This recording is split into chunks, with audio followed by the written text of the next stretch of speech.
I always thought my cat, Nimbus, was just a little odd. She'd stare at corners, hiss at empty air, and sometimes vanish for hours only to return with her fur bristling. But last week, right after my mom disappeared, Nimbus started acting even stranger.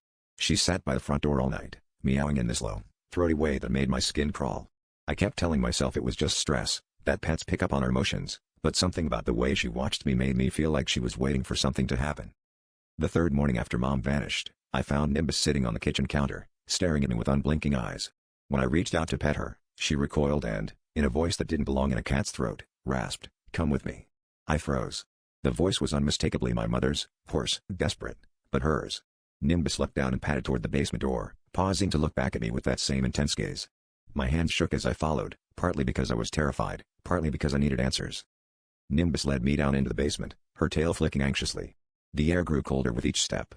She stopped at a section of exposed brick behind the old water heater and pawed at it, meowing insistently. My heart hammered as I noticed a strange, dark stain on the floor. I grabbed a flashlight and pried at the loose mortar. Something soft and damp gave way, and the smell that hit me was sickly sweet, almost metallic. I shone the light inside and saw, tucked into the wall, a crumpled piece of my mom's favorite scarf, stained deep red. I stumbled back, gagging, only to hear that voice again, raspy and pleading, but coming from everywhere and nowhere at once, "Help me."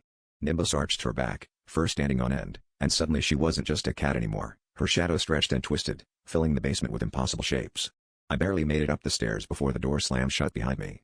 Now, every night, I hear Nimbus scratching at the door, and my mother's voice whispering from the walls, begging me to let them in.